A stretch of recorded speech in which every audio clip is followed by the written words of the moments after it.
Cinderella. There once lived a young woman named Cinderella, whose natural birth mother had died when Cinderella was but a child. A few years after, her father married a widow with two older daughters. Cinderella's mother of step treated her very cruelly, and her sisters of step made her work very hard, as if she were their own personal unpaid laborer. One day an invitation arrived at their house. The prince was celebrating his exploitation of the dispossessed and marginalized peasantry by throwing a fancy dress ball. Cinderella's sisters of step were very excited to be invited to the palace.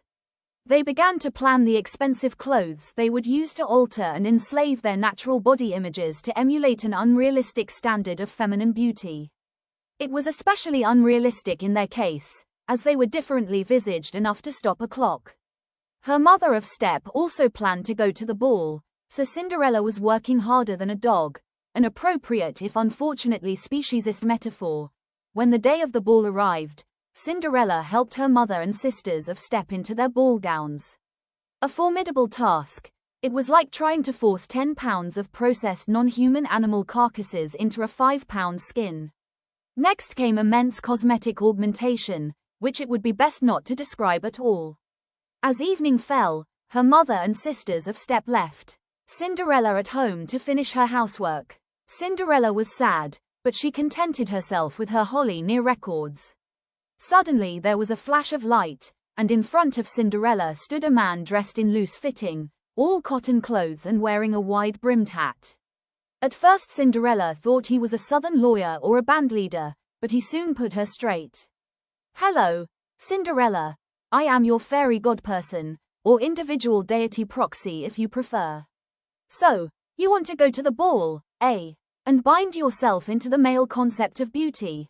Squeeze into some tight-fitting dress that will cut off your circulation.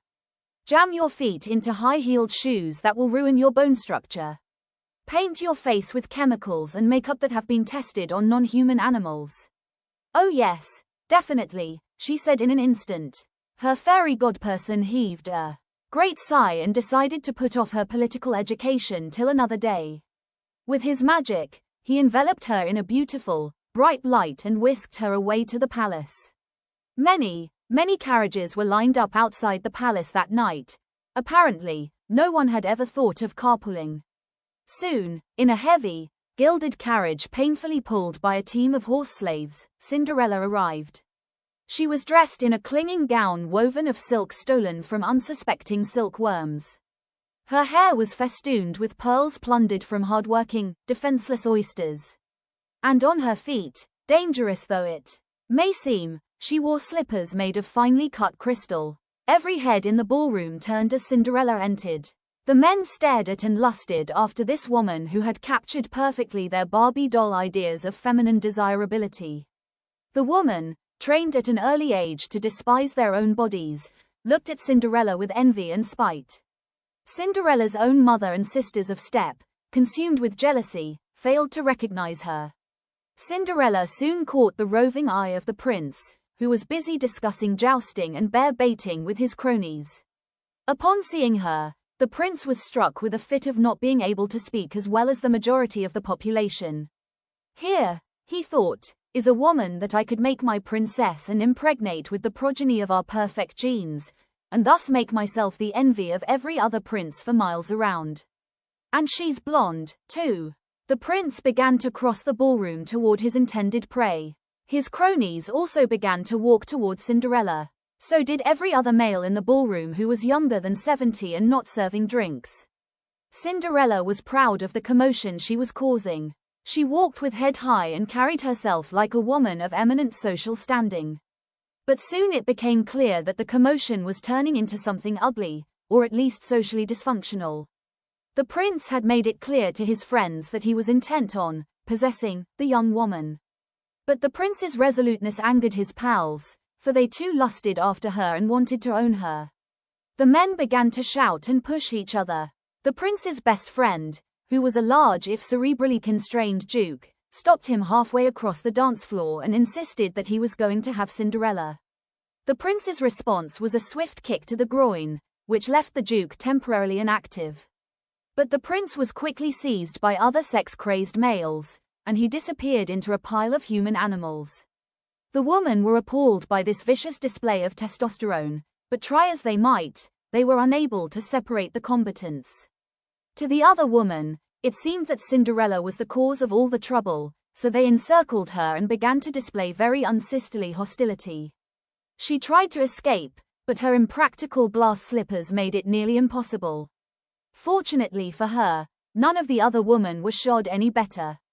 The noise grew so loud that no one heard the clock in the tower chime midnight.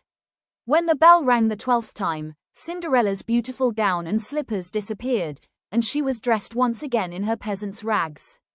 Her mother and sisters of step recognized her now but kept quiet to avoid embarrassment. The woman grew silent at this magical transformation. Freed from the confinements of her gown and slippers, Cinderella sighed and stretched and scratched her ribs. She smiled, closed her eyes and said, "Kill me now if you want, sisters, but at least I'll die in comfort." The woman around her again grew envious, but this time they took a different approach. Instead of exacting vengeance on her, they stripped off their bodices, corsets, shoes, and every other confining garment. They danced and jumped and screeched in sheer joy, comfortable at last in their shifts and bare feet. Had the men looked up from their macho dance of destruction, they would have seen many desirable women dressed as if for the boudoir.